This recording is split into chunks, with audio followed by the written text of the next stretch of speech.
Of our Road to the White House coverage, just getting started with a town hall held by Senator Rand Paul. Live coverage here on C-SPAN 2. Yeah, Pam's going to hang You and your wife. Let's do it. I forget her name.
Thank you.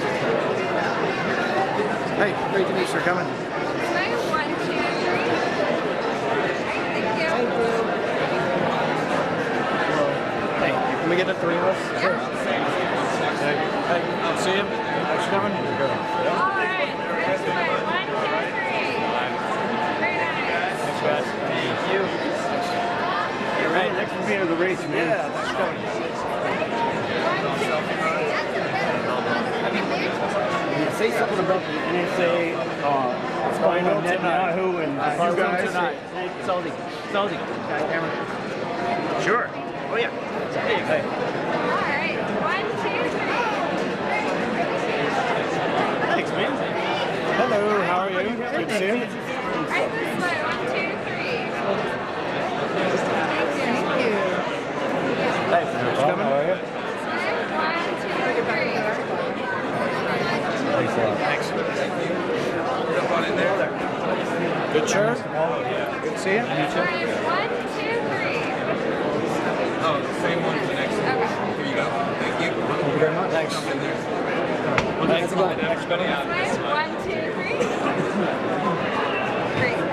Here we are. Thanks for coming out. Direct the Young Weather Games doing. Thanks for coming. 1, 2, 3. Together? All right, that's fine. Okay, Hey, great. thanks for coming.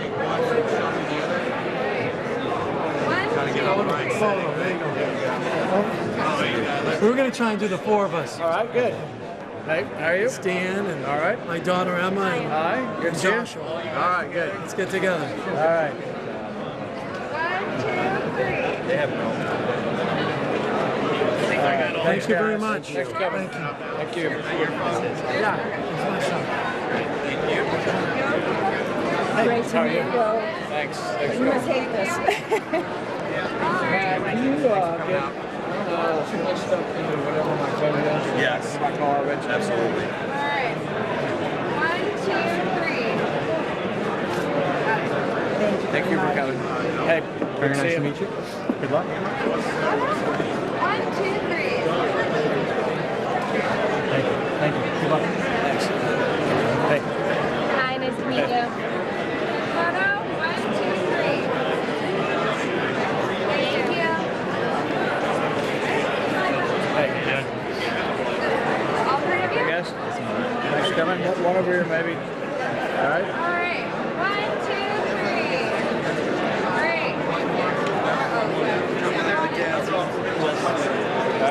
Hey, thanks for coming. All right.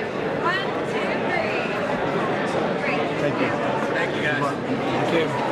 Hey, thanks for coming out. Senator. Hey, good to see you. Father and son. Good. Photo. 1, 2, 3. Great.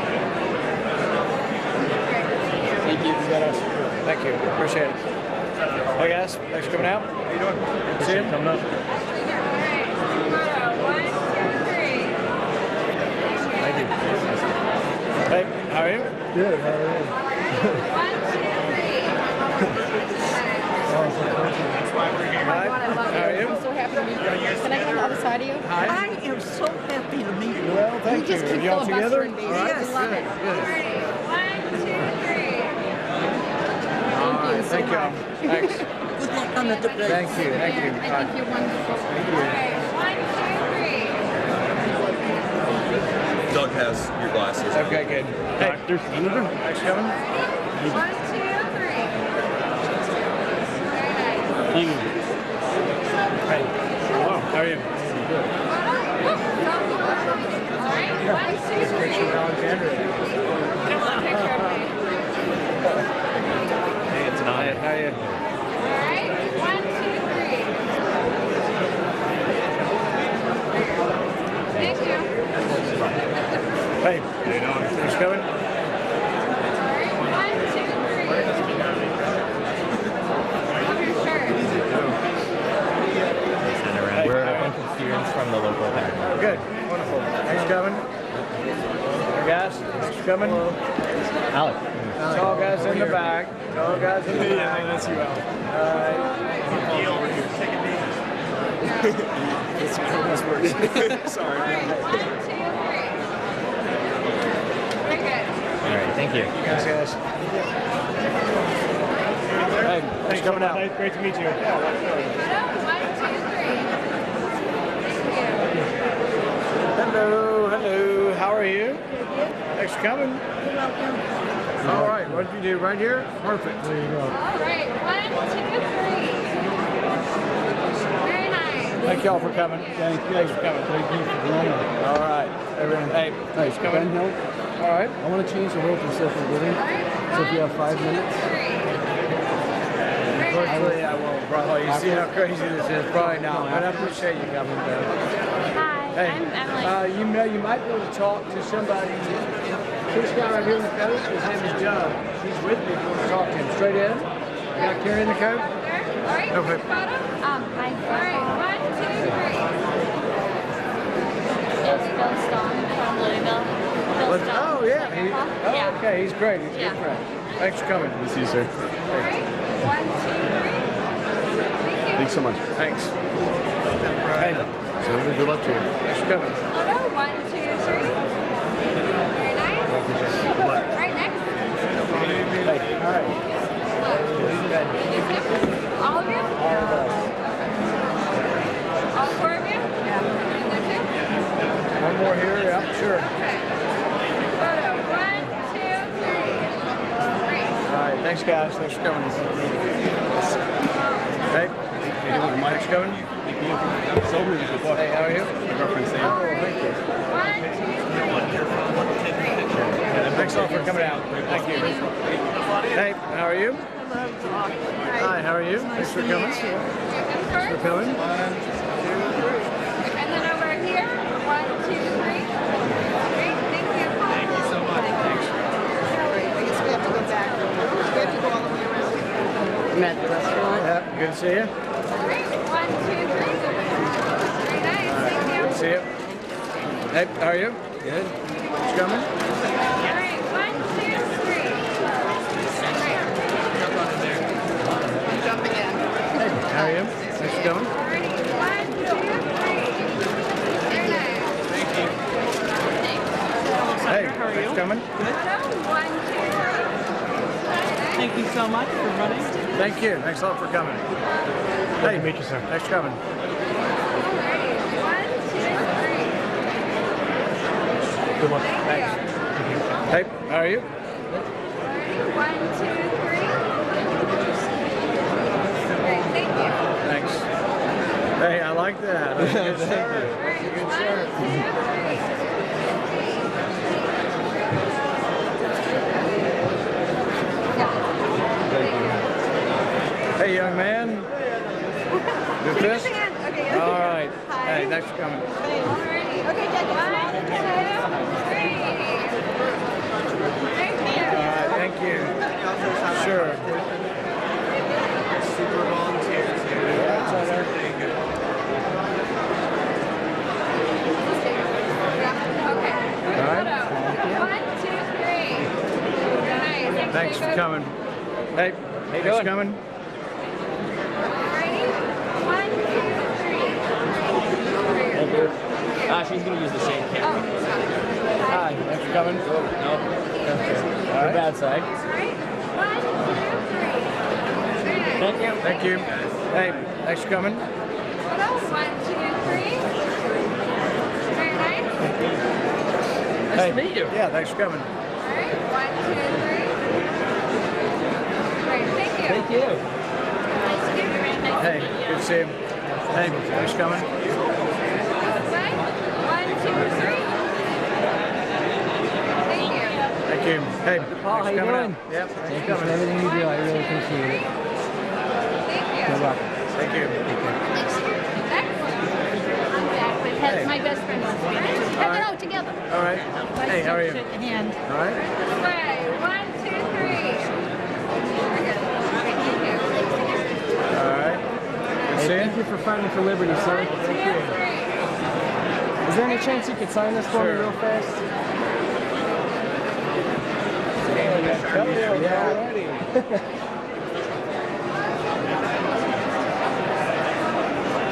Thank you, sir. Thank you. Thank you. Paul, Hey, how are absolute you? pleasure. A lot of All hands right. tonight, 1, huh? 2, 3. There you are. Thanks. Thanks for coming out. Next. Hi, how are you? Hi, how are you? How are you? Welcome to Exeter. Yeah, thanks for coming. Ready. Right this way. 1, 2, 3. Thank you. Thanks. Thank you. Hey, pleasure meeting you. Way. 1, 2, 3. Thanks. Hey, hello. How are you? I'm good. 1, 2, 3. Thank you. Next.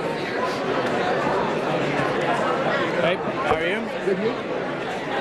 Right. 1, 2, 3. Got it. Thank you. All right. Hello, how are you? How are you? Thank you. Excellent. It's so nice to see you. Right this way. 1, 2, 3. Thank you. Thank you so much for everything you Thanks for do. coming. All right, we need to probably start telling them to start getting started. All right. Pleasure to meet you. Good Hey, luck. thanks. Thanks. All right, let's cut it off and get started. Right this way. 1, 2, 3. Great. Thank you. All right. Last one. Hey. Alrighty. 1, 2, 3. Very nice. Thank you.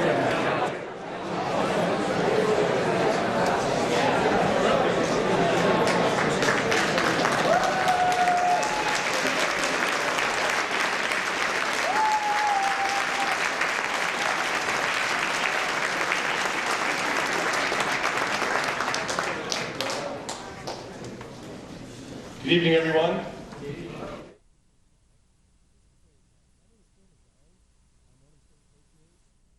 For Senator Rand Paul for president. Also, yeah, that's right, I'll take a clap for that. That's great.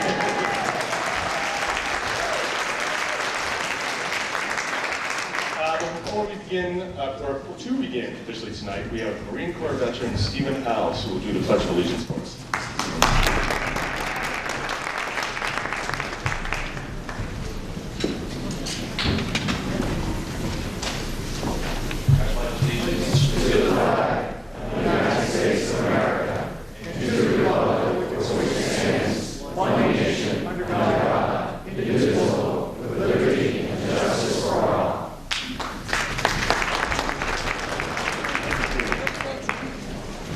So I know you did not come to hear me, so we keep the introductions incredibly short. For those of you who don't know me, I am chairman of the town council just down the road in Newmarket.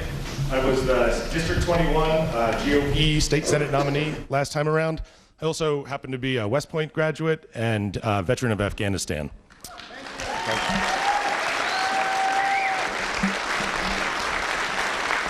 There are a lot of people that did not come back that require that much more than I do. But thank you very much. So if you're like me, you recognize that one of the greatest challenges we face right now as a country is national security. And we need a commander-in-chief that is strong and has a reasoned foreign policy that is going to ensure that we are safe as a nation and that we do not give up our essential freedoms in the process. We also need a president who realizes the Constitution is the supreme law of the land and not an obstacle that needs to be worked around to try to get to whatever their ends are.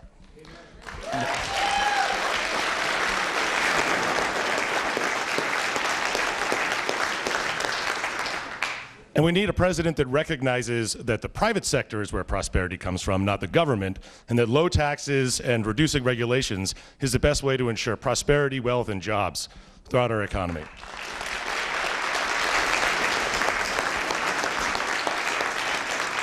That is why we need Senator Rand Paul, the only candidate, in my opinion, that meets those criteria, to be President Rand Paul.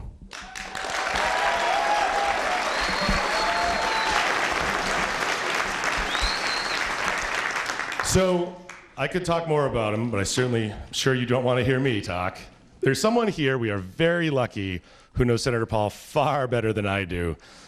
Married to him for 25 years, and a Navy brat, comes from a very large, Air Force brat, comes from a very large military, her brother's in the Navy, comes from a very large military family. I would like, I think, a rousing round of applause for Senator Paul's wife, Miss Kelly Paul.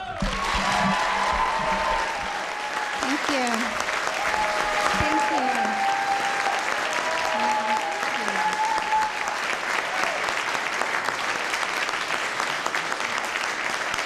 Wow, thank you so much. What a great crowd. Forgive me for wearing my coat, but you know, we are Southerners from, Kentucky, so a little chilly for me here, but I absolutely love your town. We just had dinner down the street and walked through all the beautiful Christmas lights, and I'm a big lover of Christmas, so I was like, oh, this is just like Bedford Falls. I love this town. So yeah, Rand and I have just had 2 great weeks with our kids, my parents, his parents, and cousins by the dozen. So I'm excited to kind of feel a little re-energized and be on the trail with him this week. I'm so proud of Rand and all the things that he's done in his short time in the U.S. Senate, the stands that he's taken.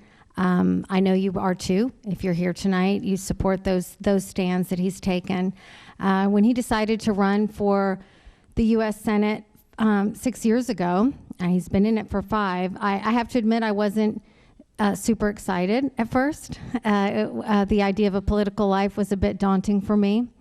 But Rand really wanted to make a difference. He wanted to stand for the individual against a bloated government that had really strayed from its original core principles and founding principles. And so he felt like he needed to make a difference, and he could. I felt like he was already making a difference in Bowling Green. I don't know how many of you know that Rand is a surgeon. He's an incredibly caring physician. And in Bowling Green, he was already living out those principles. I mean, in 1993, at only 30 years old, when we first moved there, Rand founded the Southern Kentucky Lions Eye Clinic to provide surgery and glasses to uninsured patients. As a 30-year-old, he was living out the ideals that said that individuals and local governments and local people provide better care and better services to people than bloated, faceless government bureaucracies.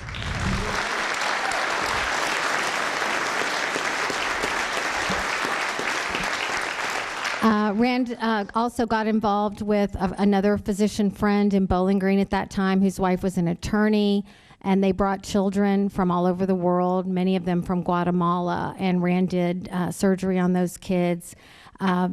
Through the years, these kids had horrific congenital eye disease. And so he was always someone that gave back, and I felt like he was giving back. And even now in the U.S. Senate, he continues to do that. Just last week, being home on his Christmas break, he did surgery in Paducah for uninsured patients in Kentucky, and continues to go back to Haiti and Guatemala. Just 2 years ago, he saw children that he'd operated on 15 years ago who came to see him grown up, bringing their own kids. And they were excited to bring their kids to introduce them to Dr. Pablo. So I think that really speaks to the heart of who Rand is and what he represents. So I've always been proud of Rand, the doctor. I'm very proud of Rand, the U.S. Senator, and the way he's run his campaign, that he's not afraid. If you've watched the debates, to be the one man standing there that is a voice against perpetual war and against some of the things that the other Republicans are talking about. So I'm incredibly proud of him as a candidate, as a senator, and mostly as a husband and father. Years ago, I told him, "You're brave and you inspire that in others." So I'd just like to introduce my husband, Rand Paul.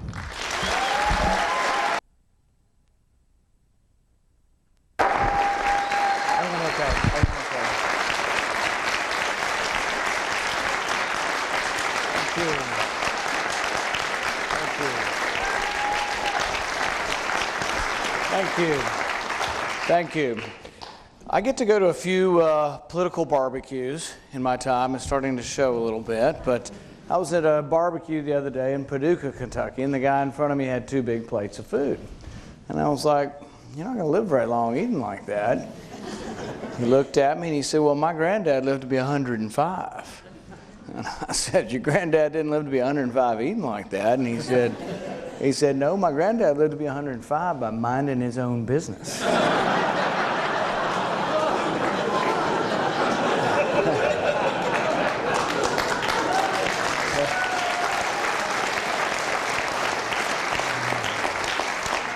Sometimes I wish my government were just minding its own business and leaving me alone to practice medicine, leaving us alone in our businesses, leaving us alone in our families, leaving us alone in our church, just leaving us alone for the most part. I want a government that keeps the peace, defends the country, has domestic justice.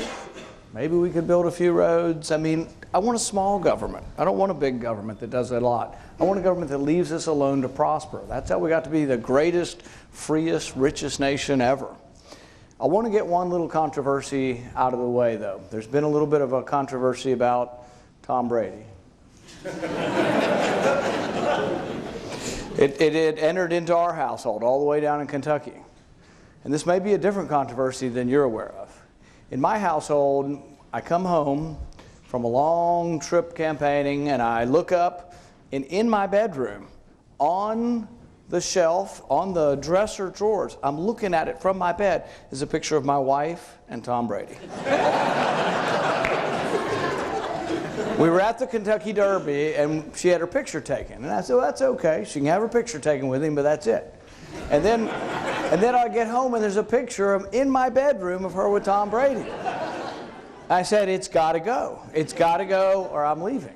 So the next thing I know, it's in the sunroom. So it's down in the sunroom for a while. We go out to dinner, we come home, and it's gone. All that's there is the frame. Now, we have a son who follows football, and I won't tell you his opinion, but for some reason, the picture was missing. Now, Kelly's a big fan of Tom Brady, so, you know, some of the family's a big fan. But the son, I'm not so sure. But we did get the picture back. We have matrimonial harmony, and I'm not going to give you my opinion on anything else to do with the Patriots. But I do believe that our government's grown too large. And if you want to see evidence of that, we borrow $1 million a minute. We have a $19 trillion debt. What does that mean? Are they just numbers? $19 trillion. Borrow $1 million a minute. We owe China $1 trillion. We owe Japan $1 trillion. We even owe Mexico money. We owe Mexico $100 million. For goodness sakes, what's wrong? I mean, we are the freest, richest, greatest country, and what's going on? Well, I think we've lost our way in many ways. And whose fault is it? Is it the Democrats' fault? Is it the Republicans' fault? It's both parties. Both parties have failed us. Both parties are spending us into oblivion because one side doesn't get money unless they promise money to the other side. The right wants money for one thing, the left wants money for something else, and they get together and everybody spends money and you get stuck with the bill. But there are ramifications to this. Economists say that we're losing 1 million jobs a year because of the burden of debt. You got to pay for it somehow. We can either tax you more, but this is sort of the rub in government. Everybody wants something from government, but nobody wants their taxes to go up. So instead, we either borrow it or we make it. We have a printing press in Washington. And so as we print it up, though, what happens? It's sort of a form of theft. The theft is we steal a little bit of the value of your dollar. And here's the dirty little secret that Bernie won't tell you when he comes to town. When you offer people stuff for free, it's not really free. If you pay for the free stuff you want to give to people through printing more money, each unit of value loses its value and prices go up. So who gets hurt worst by rising prices? The same people Bernie wants to buy by giving them free stuff. So we offer free stuff and we say, you're going to have a better life because I'm going to give you something for free, but we pay for it by printing money. And then when you go to buy it and you think, oh, now I'm better off because I have, the government gave me a cell phone and the government gave me this. But then you find out, you know what, my food costs more. And everything in my life seems to cost more. And then when you look at the overall statistics of how good a job government's doing with poverty, it doesn't seem to be working. We've had poverty since the 60s. We've always had poverty. There's always been some degree of poverty. But we've had a war on poverty since the early 60s. But I think poverty's winning. We still have a great deal of poverty, but now we have a nation that's begun to have sort of this anvil we're dragging around. And so a once great nation is slowing down. The economy isn't growing like it once did. The jobs that you could have where you got out of high school or college and you had a job for a career, they don't seem to exist. We have a certain malaise among college students who say, oh my goodness, I've got all of these loans and I'm not so sure my job is going to pay for that. How did that occur? What do we do to fix it? It's not enough to bemoan the problems. We have to say, what went wrong? How do we fix it? Well, for starters, we have the highest taxes in the world. The corporate income tax is 35% in our country. It's the highest tax in the world. So if you're a company, where do you want to go? Where the taxes are lower. In Canada, the taxes just north of us are 15% for businesses. Burger King reincorporated in Canada last year. Pfizer is reincorporating in Ireland. They're merging and going to reincorporate there. The corporate income tax is 12%. Even in France and Germany and all these European countries that are much more socialized than we are, they've got a lower corporate tax. Money goes where it's welcome. Business goes where it's welcome. But how do we get to lower taxes in this country? You have to say you don't want everything for free and you don't want an enormous government if you're going to have lower taxes.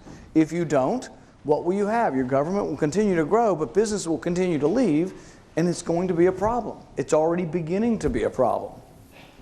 But what happens is we get both sides going back and forth, and they'll pitch to you class warfare. Bernie will tell you, we must tax those evil corporations because they're getting rich and they're getting all the money. But have any of you ever worked for a poor person? The thing is we're on the same side. If someone owns your company and you're 10,000th in line, you make money when the company makes money. If the company's no longer here, you don't have a job. So we have to consider whether or not we are all interconnected and whether or not something that helps the business owner also helps the employee. Our taxes are chasing business away. Our regulations are chasing business away. And then it's made worse by the fact that we have allowed our government now to operate by executive fiat. What does that mean? The president's just doing whatever he wants. The president has a Republican Congress and he can't pass legislation, so he's just writing executive orders. Well, our founding fathers would be horrified by this. And people say, well, there's gridlock. Nothing can get done. We've got to do something, so the president should just do it. The problem with that is it's not really consistent with our founding principles. Our founding principles were that it would be difficult to pass legislation, that you would have to achieve consensus. In fact, one of the philosophers that our founding fathers looked to was Montesquieu. And Montesquieu said about the checks and balances, he said, when the executive begins to legislate, a form of tyranny will ensue.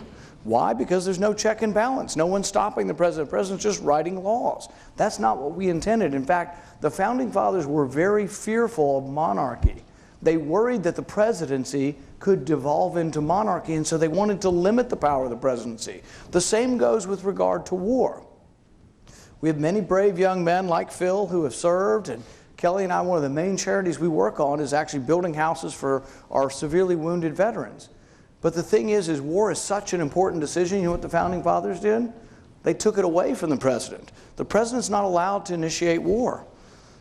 And yet it seems the president's always initiating war on both sides of the aisle. We had a war in Libya. People say, oh, it wasn't really war, it was kinetic action. That's a euphemism if I've ever heard it for war. But we were involved with bombing and toppling Gaddafi. And this is a big question. It's probably the most important question I consider of the presidential season. And we began to address it a little bit in the last debate. For the first time in a long time, and I don't think this is occurring at all on the Democrat side, although I have to say that I have to take medication for my stomach to watch the Democrat debate. And so I haven't watched that many. But on our side, we really had a debate about whether or not the idea of regime change is a good idea. What does regime change mean? It means that somehow people have gotten the notion that our foreign policy should be that we should be in charge of deciding who's in charge of different and various countries in the Middle East. We want to pick people who we think will do a better job. We have this proposition, or some people do, we have a proposition that if you topple Saddam Hussein, that Thomas Jefferson will be elected. I think that may be a naive notion, all right? So I disagreed with members of my party when we went to war in Iraq, because I felt like that if Saddam Hussein were toppled, we're not sure what comes after Saddam Hussein. And sure enough, there's still chaos. We're 14, 15 years out from the Iraq war. There was an ensuing civil war, and then there was sort of a peace. But the problem is that if you look at it in the grand scheme of things, Iran is also a potential enemy for us. At the very least, they're an adversary. Is Iran stronger or weaker with Hussein gone? They're stronger. Is Iraq grateful for the 5,000 young men and women, American young men and women who died to liberate them, and for the $1 trillion we spent there? Well, their gratitude has been expressed in a strange way. Their best ally is Iran. So Iraq and Iran are bosom buddies now. And who's their second best friend? Russia. So we liberated a country that is now looking to Iran and looking to Russia. And it's a country now that is completely and entirely dysfunctional and probably will never be a country again, if it ever was a country. Because you've had these factions in Iraq that have never liked each other. The Sunni and the Shiites have been fighting since, you know, they still remember the Battle of Karbala in like 832 AD. You know, people here are concerned with what Britney Spears is wearing or not wearing. All right? Over there, they're still mad about a massacre at a mosque in 832 AD. They've got a long memory over there of the history. But in the midst of the Sunnis and the Shiites hating each other, the government we were supporting in Baghdad kicked out all the Sunnis. So you have all these Sunni towns which are now occupied by ISIS. But they were previously occupied by garrisons of Shiites. They didn't like the Shiites. They don't like us. They're not ever going to accept a peace that comes from the outside. And so while ISIS is a menace, if you want ISIS to be defeated and you don't want them to slither off and a new formation of them come, it can't be Americans being the mayor of Tikrit. It can't be Shiites being the mayor of Tikrit. It has to be somebody from Tikrit. The people who defeat them, the people they look in the eye and eliminate ISIS have to be fellow Sunni Muslims. This is something we have to understand. But I think we also want a commander-in-chief who isn't reckless, who isn't, you know, just gung-ho that war is the first resort, not the last resort. Think about what we've been hearing in the debates. We had a debate about a couple weeks ago, and they asked the businessman from New York, we don't want to get too specific, they asked him about the nuclear triad. The nuclear triad is that we have nuclear weapons that can be launched from land, from sea, and from air. It's not real complicated, but we have it. 3 forms of how we can have a defense. But it's never been thought of sort of like, oh, we're going to be eager to use it. It's something that's been a deterrent, a mutual deterrent with the other superpowers that have nuclear weapons. But Trump didn't appear to even know what it was, but then when he became aware of what it was, do you know what his spokesman said the next week? She came on national TV, and he's yet to rebuke this. She said that yes, that our mistake is that we haven't been willing enough to use our nuclear arsenal. That should scare us to death, that 30 or 40% of the Republican Party could be considering someone who is eager to use nuclear weapons as our leader. It should scare us to death. And meanwhile, there's been another debate. The other debate has been And everybody wants to appear strong. Strength is that they will show you how strong they are by how eager they are to go to war. So they all were saying, Hillary Clinton on one side, Rubio, Bush, Fiorina, all of them, Christie, they're saying, we need a no-fly zone over there, and I will enforce a no-fly zone. And I was horrified because I was thinking of the implications of what a no-fly zone means. A no-fly zone means that you're going to shoot down the people who are flying in that zone. The problem is, in that no-fly zone, Russia already flies. Now, I'm not saying I'm excited or eager or that it's a good thing, but it already occurs. That's the way the world exists at this moment. Russia flies in that zone because Iran and Iraq invited them, and Syria invited them into that zone. Russia's also had a long-time base and a presence in Syria.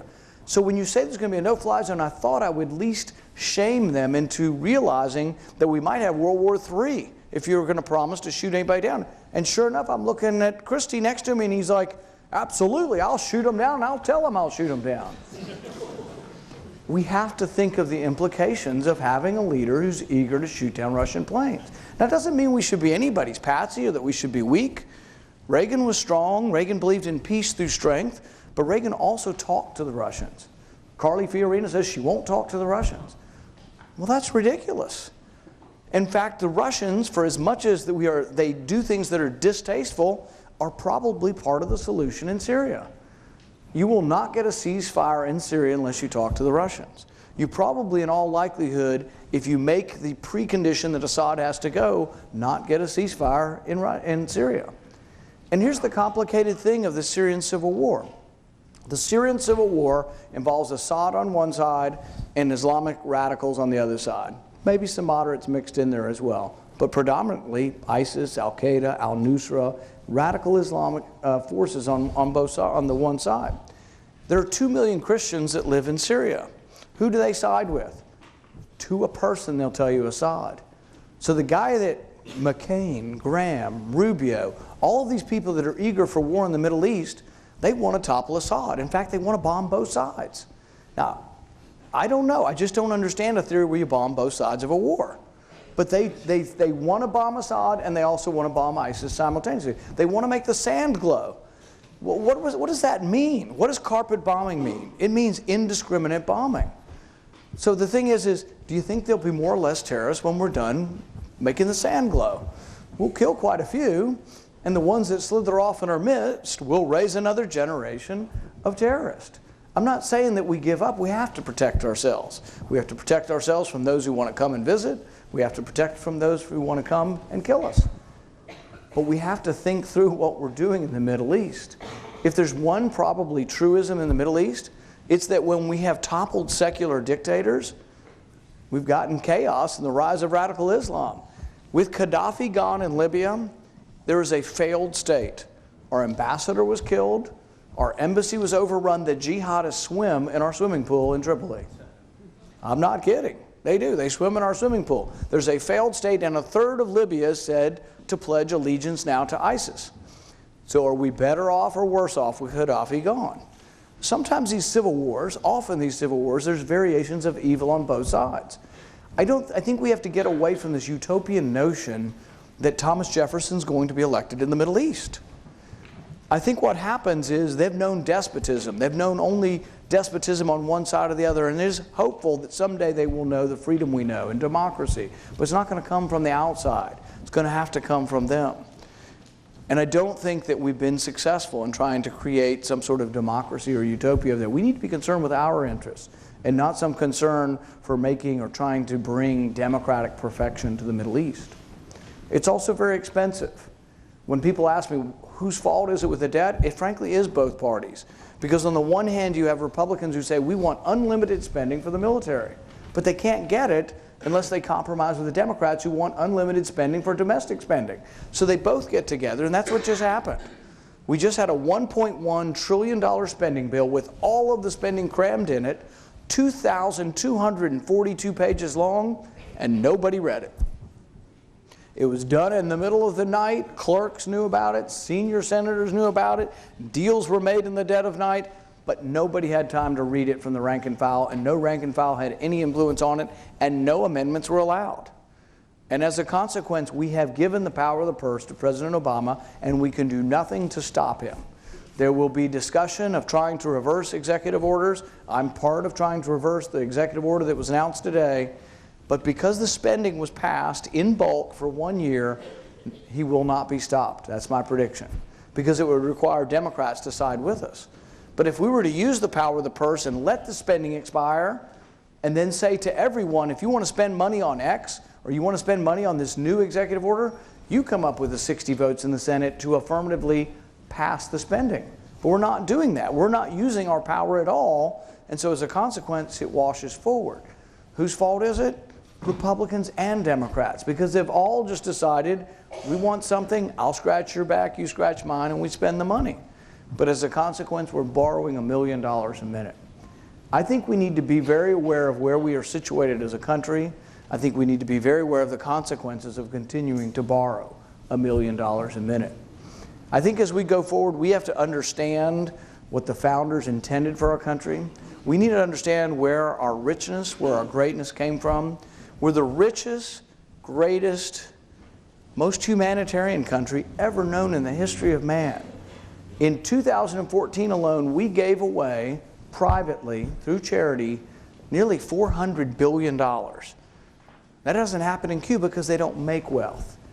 If you want to know why we won the Cold War, we didn't have a battle with Russia. We beat Russia, and we beat all of communism because the engine of capitalism defeated the engine of communism.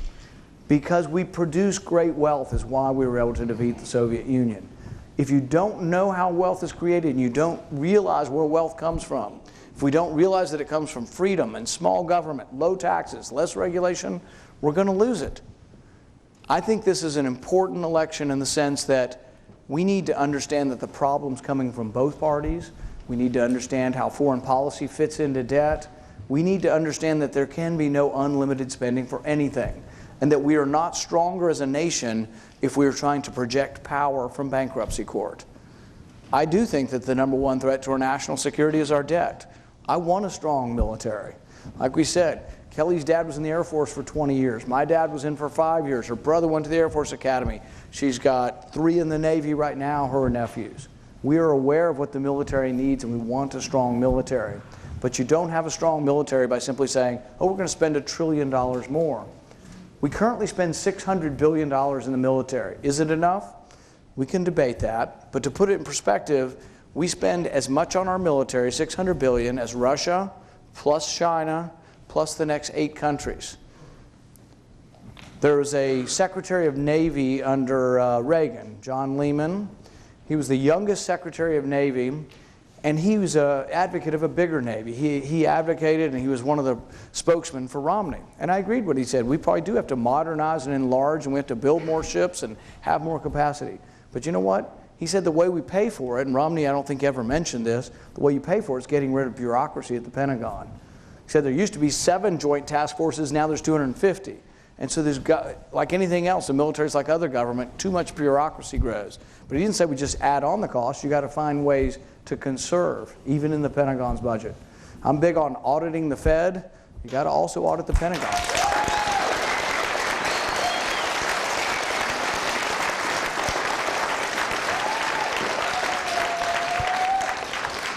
Sometimes it takes a while to get things done in Washington. I've been working for 5 years to get a vote, which included sitting down with Harry Reid by the fire in his office 20 times.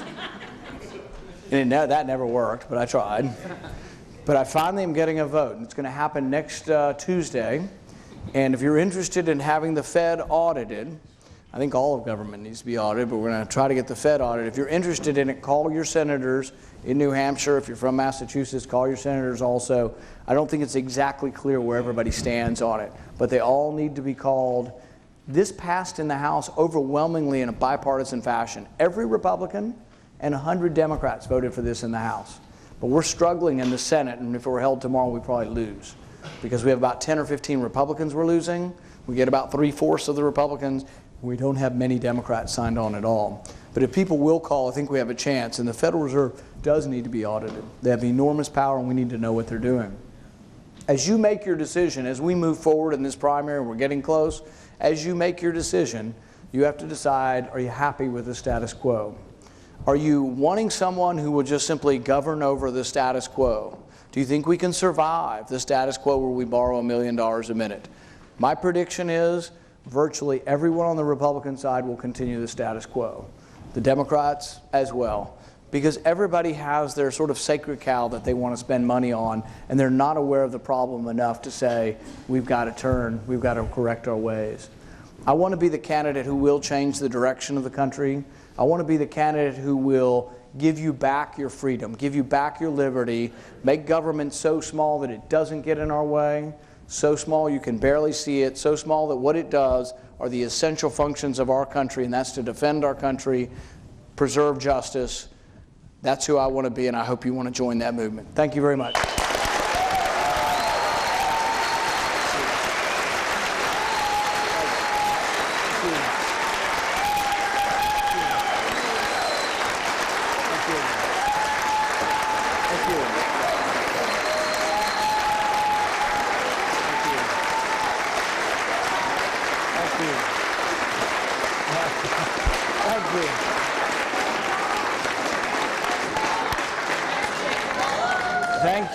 Thank you. And now we're happy to take some questions, as long as they're easy questions.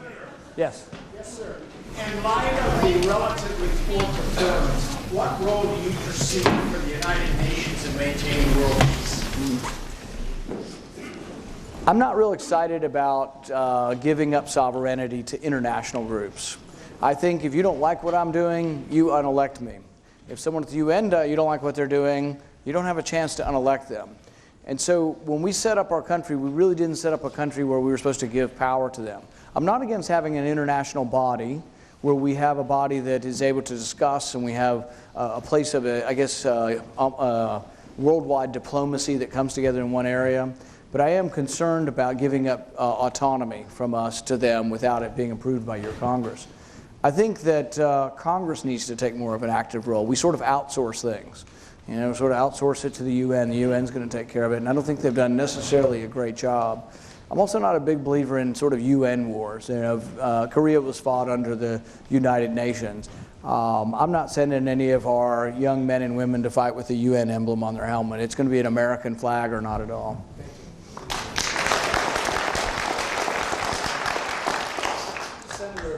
And the other candidates have had a protracted length of time in this campaign, which has required a lot of money to get a job that pays a few $100,000. Lots of corporations are supporting these campaigns and probably getting more than simply good favor. I'm afraid influence is being bought. The Canadian process, the British method, where do you stand on that? I like the way you described it as a protracted process. I think my wife would agree with that. It's a protracted process, that's for sure. I think money is influencing government in a bad way. I think influence is being bought, and I think influence is being peddled in government. The first thing I would say on it is that the reason people purchase government is because government has too much power to affect your daily life. If you had a government like what the Founding Fathers envisioned that was very small, no one would want to buy it. No one would want to purchase politicians to get their way. If government wasn't involved in your business or involved in your daily life and did very little other than defend the country, people would actually be more interested in being a state representative than being a U.S. congressman. In fact, in the early days of the Republic, many people, it was much more esteemed to be in the state legislature, which I'll see from some of the state reps here, but than it was to be in the U.S. Congress. But I agree with you that money is, as the system exists, is overly influencing the situation, and people are bought and sold. We have had trouble figuring out how to fix it because we do also have respect for speech in our country. And so there's been the opposition of, can you restrict? Now, we allowed some campaign restrictions in the 70s, and they have been allowed to have some limits. But now people are going around the limits to all these other groups. What I would say is this, and I think this would pass the Supreme Court test. Some of the others have not passed. What I propose is that if you do business with government, that in the contract you sign to do business with government, there should be restrictions. So let's say I ask you to build $1 billion worth of tanks. That's a big contract. We may well need the tanks or boats or ships or whatever we need. We may well need them, but that's an enormous amount of money, or $5 billion or $10 billion, huge amount of money. I think voluntarily you should agree to a contract that says you will not lobby Congress and you will not contribute to Congress. Let's make it really highbrow. We're still going to need armaments, and we're going to spend lots of money on occasion for things, but let's don't have you have any influence over the process at all to come back and lobby for it.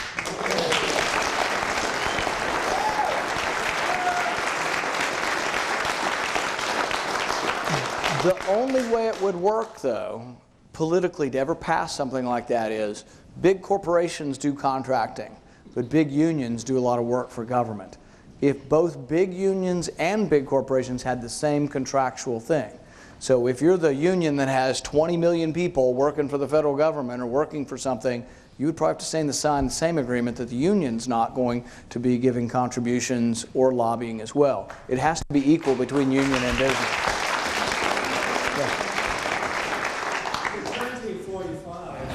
We have dismantled our maritime commerce, and today flags carrying, ships carrying American flags are practically invisible. The commerce this country was built on has diminished appreciably because we're no longer a maritime nation. What would you do to turn that around, sir? Well, help me out. What do you think the reason is for why we taxes? Taxes on building the ships? Taxes on import, export, taxes on the ports, the greedy people who are working and changing the rules and changing the laws. It's it's rather obvious what's transpired. I'm for a tax system that would be much lower and simpler than what we have. Currently, the corporate business tax is 35%. I would have 14.5%. I would also have 14.5% for individuals. It would be very simple. You'd fill it out on one card. We'd get rid of 70,000 pages of tax code, and that may well help in the maritime industry as well. I'm also for lowering the regulatory burden. No president should be allowed to just heap a regulation on an industry. It should have to go through Congress. In fact, I have legislation called the REINS Act, which would say if any president does it and it's going to affect the economy more than a certain amount, it has to come back and be passed by Congress. So I think there are things that we could do to bring it back. But there's also, when I get a question like that where I don't exactly know the exact answer for the maritime industry, I'm also open to saying, what do we do? You tell me, if you're the expert, we get you in an administration and we figure out what it is that we do. But if it's taxes and regulation that's a problem, I'm for lowering the burden on both. Young lady back here. I saw The Big Short recently, and say again just a second. I saw the movie The Big Short recently, okay. The 2008 financial crisis. And when I walked out of that movie, my feeling was it was the lack of government oversight and the lack of government regulation that put us in that barrel. So when people complain about government oversight, I'm thinking the SEC was missing in action, Glass-Steagall was repealed, and these bankers on Wall Street who will tell you they're assuming the risk, so why should they be penalized? We were all left holding the bag. So, I mean, I want Dodd-Frank made stronger, not weaker. I don't want my tax dollars to bail out the banking industry ever again. I think there does need to be more oversight and more regulation, particularly of government banks, which I think were a big part of this. The Federal Reserve, I think, was the key progenitor of the chaos that we almost had and did in some ways have in 2008. If you look at what happened, it didn't just happen in 2007 and 8. It built for quite a while. So if you look at the average home price from the 1930s on, it does this. Then it gets to 2000 and it's doing this. 2003 it's doing this. 2005, 2007, it's going almost straight up. That's absurd and never happens in capitalism. Never happens in unregulated free markets. Because what happens in capitalism is interest, which is the price of money, should fluctuate like the price of bread. And so it sends a signal. So if I'm building houses in Exeter, and there are 10 house builders in 2003, and then there are 20 of us in 2004, and then there are 30 of us in 2005, and everybody's building houses, everybody's competing for the money to borrow to build houses and for homeowners to own them. What should happen to the price of the money? the price of the money should rise. And as the price of the money rises, interest rates rises, what should happen? Slows the economy down. This is the cycle of the economy that happens naturally under capitalism. Interest rates are the most important information that is disseminated throughout the entire economy. As a physician, I liken it to insulin.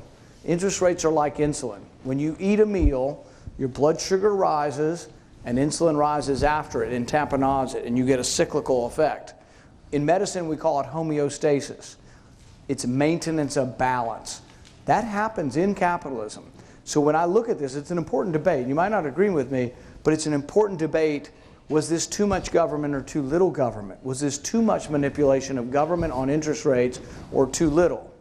Now, I would agree with you to a certain extent on like Glass-Steagall and things that allowed the reason I agree, though, is not just as a simple regulation, but that when you allow banks to do investment banking, but you tell the taxpayer that we're responsible for them being bailed out, that is a problem.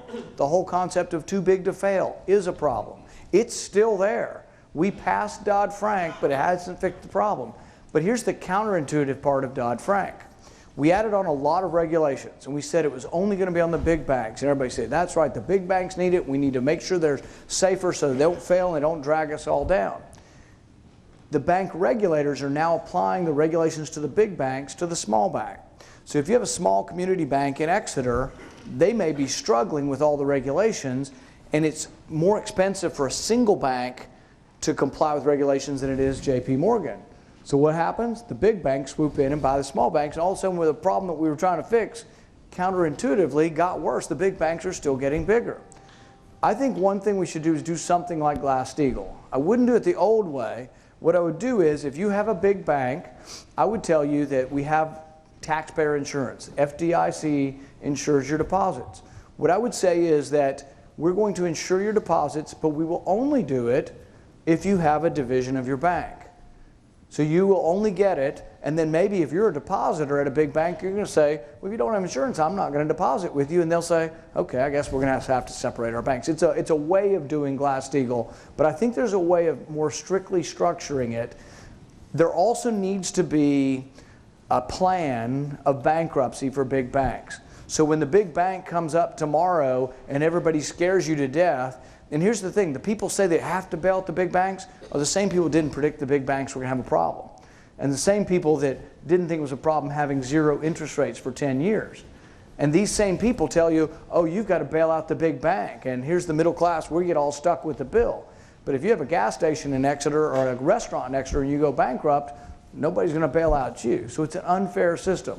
So it's complicated exactly what the answer is, but I do agree with you that some form, and I don't think we're there yet. I think something more has to be done about too big to fail. I think it still exists.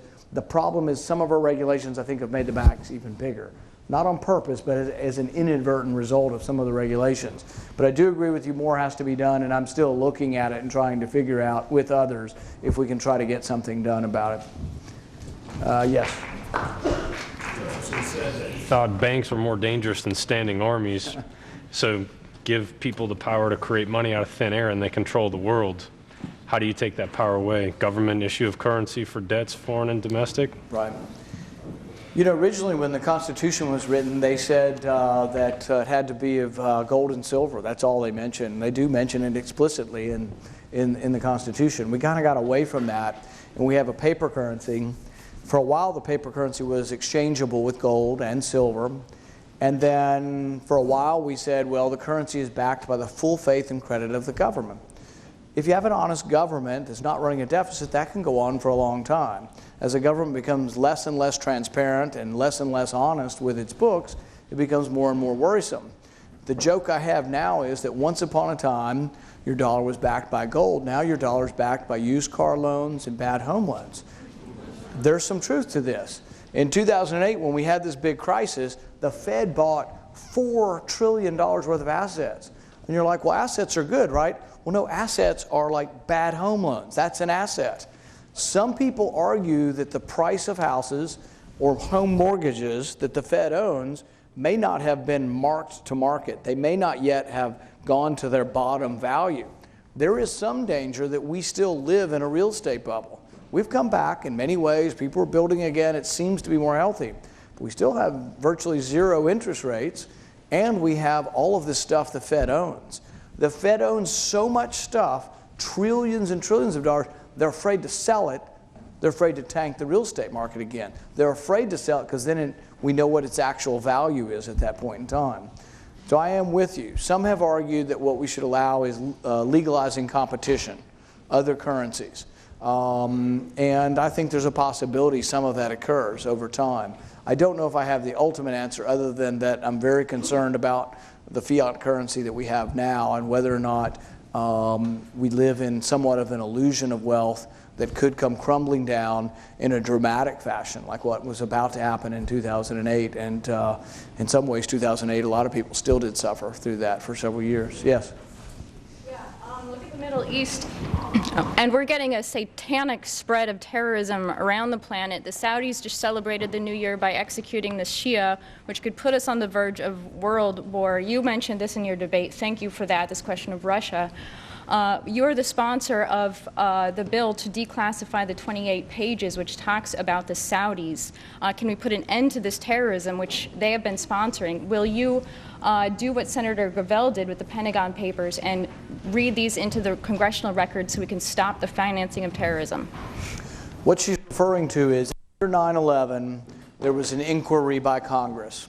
Bob Graham was a Democrat senator from Florida, and he led the inquiry. And he's got a great book. And in fact, if you want to know what's in most of the 28 missing pages, his book, Intelligence Matters, was screened by the CIA and the government and everything. And he wrote a lot of stuff that he could find from public sources that he was allowed to reveal. But the bottom line in his book, he'll tell you that there was a link between Saudi Arabia and 9/11. Now, can it absolutely be proven that it was our government? There's a lot of suspicion. 16 of the 19 hijackers came from Saudi Arabia. And see, this is important when we think about going back, and there was some financing that looks suspicious as well. But when we think about the Middle East, see, Saudi Arabia is ostensibly our ally. They've gotten rich off of us buying all their oil. But it's important we understand what's going on over there. The Syrian civil war, the government is allied with the Shiites. Assad is an Alawite, but they're allied with the Shiites, Iran and Iraq. The rebels are Sunni and are allied with Saudi Arabia and the Gulf Sheikdoms. In this civil war, Saudi Arabia, Qatar, and the U.S. poured tons and tons of weapons, many of which wound up in the hands of ISIS. Saudi Arabia has now executed a Shiite cleric that was calling for, elections or overthrow, or whatever he was calling, but he had not committed terrorism. He was a protester in their country, and they executed him recently. And they have a Shiite minority within Saudi Arabia, but there is some danger of that erupting and overflowing. But what I would say as Commander-in-Chief is Saudi Arabia buys all kinds of arms from us. It has to be approved by the president who buys arms from us. I would only sell arms under people who are going to behave and do the right thing. I would have said you don't put arms into that civil war, and you don't put them in indiscriminately, and if you do, you don't get any more arms from us. The floor of the Congress right now, which you can I've introduced the legislation to bring it forward, but I would also suggest to people who want to know about the 28 missing pages where they blotted out everything, if you read Intelligence Matters, you'll get a lot of the gist of the 28 pages. I will continue to advocate for it. I'm probably not going to read it on the floor, but I will continue to advocate for a bill that does it. And I will tell you, read Intelligence Matters also, though, because Bob Graham went through a lot of what happened, and it is important to learn from the past. And the only other thing I'd say on 9/11 is what always made me mad as a citizen and still makes me mad as a senator, no one was ever fired. Not one person was ever fired. All right. Yes? Actually, just on this same issue, I think can people hear me? Oh. I think that's media. That's not going to project you. Oh, okay. Go ahead. Just on the same issue, I think it should be put in very simple terms.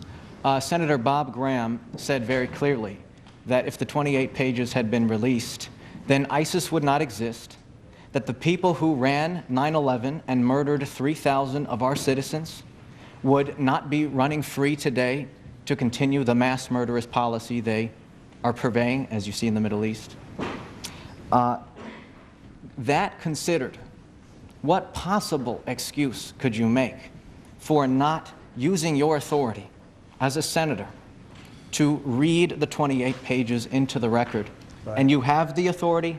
We don't need a bill, which, as you admitted earlier, is not going to go anywhere because Harry Reid's not going to do anything. Right. You can read it into the record. And I tell you this, and I mean this with full respect, Senator, that every member of Congress who refuses to release this information, and in so doing, to bring an end to this mass murder, which was responsible for our own citizens being killed and is threatening millions of people in the Middle East, every single one of those people who's killed by ISIS and who was killed by the Saudis on 9/11, their blood will be on your hands and on the hands of any member of Congress who refuses to release the truth. I'm the wrong target because I'm actually your biggest ally. I'm the one that introduced the bill to repeal it, so I'm your wrong target. But read it into the record. Well, then you're not really listening because I'm not your target. I'm your ally. And if you don't know if you don't know who your friends are, you're not going to get anywhere. Let me finish. Let me finish. But the only other thing I would say with the Saudis, and this was a big thing, is the reason why this is all important also is that our reaction to 9/11 was to ask all of you to give up some liberty. It was ask you to let us collect all your phone records and look at all of your private belongings and records in order to try to stop terrorism. But a lot of 9/11 was failure to do the stuff that normal CIA and FBI should be doing. 2 of the people from Saudi Arabia lived in San Diego for a year with an FBI informant. With an FBI informant. We caught people trying to fly planes and not land them, also from Saudi Arabia, also from France. But the thing is that we didn't do any of that. And in the end, we said, oh, well, nobody made any mistake. People made mistakes, but no one's going to be fired. But really, the American people, you just have to give up your liberty and we'll be safe for the next time. It doesn't really work that way. I think we do need, and in some ways, they say we don't have enough FBI agents. I'd hire more. But I probably wouldn't look at all your phone records and spend billions of dollars looking at all your phone records. If we need 500 more FBI agents, spend the money to do it. Let's have targeted investigations. The Tsarnaev boy, the brothers down in Boston, we were tipped off by the Russians. He flew back to Chechnya, and there were public sources that he was probably plotting something violent against our country. I'm a big advocacy of privacy, but if I'm the judge and you call me at midnight and tell me this, I'm a yes to look at his records. If you want to look at the people he called, I'm a yes. If any of them look suspicious, I'm a yes. But if you ask me, can we look at everybody's records in Boston, I'm a no. That's the difference. It's not that I'm against going after terrorists or looking after them individually. Let's do it specifically, but let's have more agents looking at specific threats and not get overwhelmed by all the data of all of us that really just confuses and overwhelms us with information. I got time for 1 or 2 more. Right back here.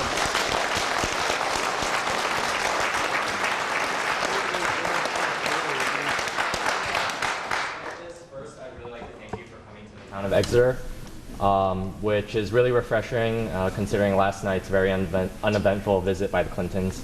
And, second of all, I know you talk a lot about this, but really, I'd like you to talk a little bit about the CISA information bill that was introduced into the Senate in October and was written into law by President Obama in December, and how you, as a primary opposition of bills or of the state of cybersecurity that we are in our nation, plans to have concrete plans to counter this kind of question.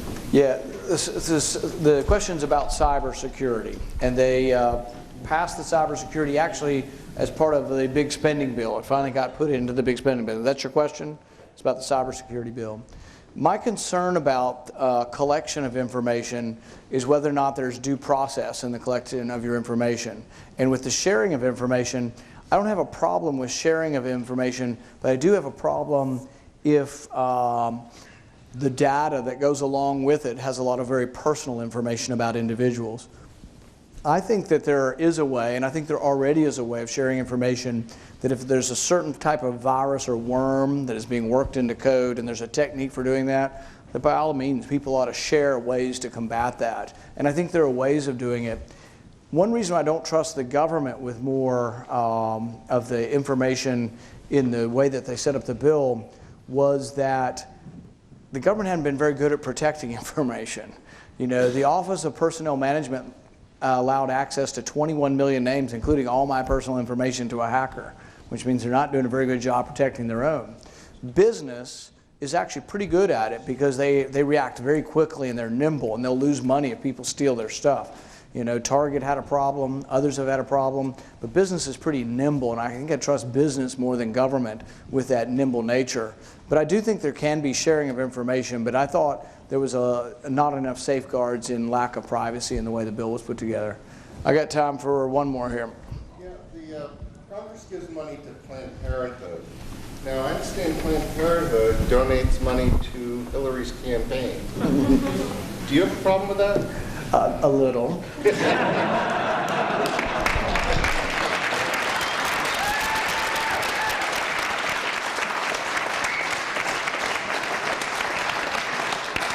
But it gets back a little bit to campaign finance reform. If they're getting government money, should they allow to have any contributions?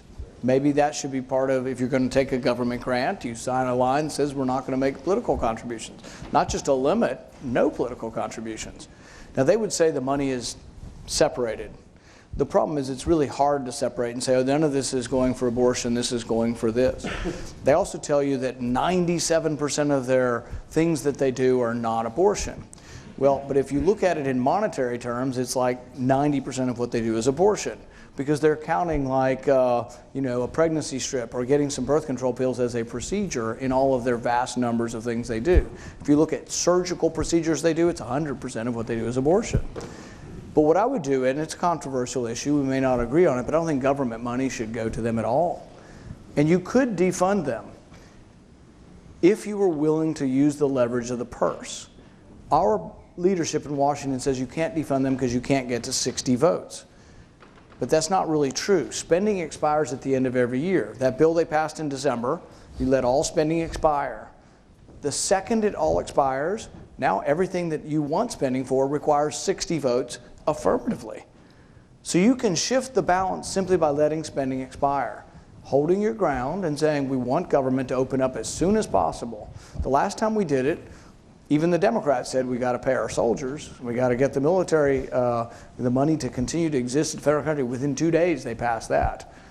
A couple days later people were like, well, we can't not pay people Social Security checks or Medicare. They passed that. But you know, when it comes to the more emotional stuff, you could say, all right, let's keep passing the stuff we agree on, then we'll get to the stuff we disagree on, and maybe it's going to take 60 votes to get to the disagreeable stuff. But it's also how you'd get rid of waste in government. We spent $43 million on a natural gas station in Afghanistan last year. You want somebody to go to jail for something, whoever got the money for that should probably be in jail. They say the estimated cost would be about $500,000 in our country. It costs $43 million. No one will ever use it. Do you think there are very few cars in Afghanistan, and there are no cars that run on natural gas? Imagine trying to have a business in Exeter and you're going to build a natural gas station. That may be part of the future sometime, but you built one right now. It's not going to, nobody's going to use it. But it'll go to waste. $43 million. They spent $800,000 in Afghanistan last year for a televised cricket league. They don't have televisions in Afghanistan, okay? And what business is it of ours to borrow money from China to send it to Afghanistan for a televised cricket league? We spent a couple $100,000 studying Japanese quail to see, I'm not kidding, to see if they're more sexually promiscuous on cocaine. I think we could just stipulate yes, you know? Thanks everybody for coming tonight. Thank you.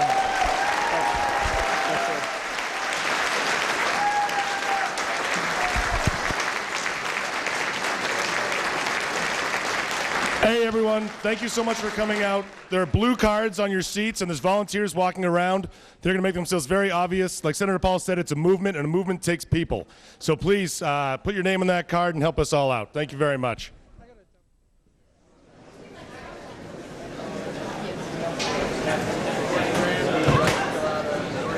Thanks for coming, guys.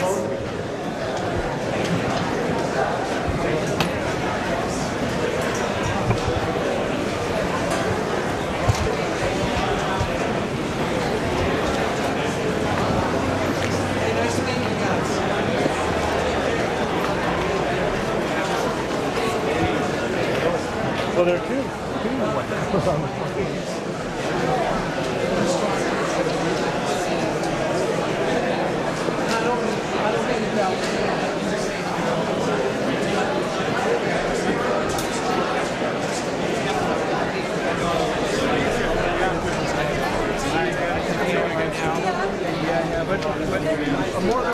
can't do. But David lives here, and he will listen to you. And then I would talk to you if David thinks there's something I need to do. I know, I just can't do it. I know. I just can't do it. He has a but if you'll talk to David, I will. We will follow up with you.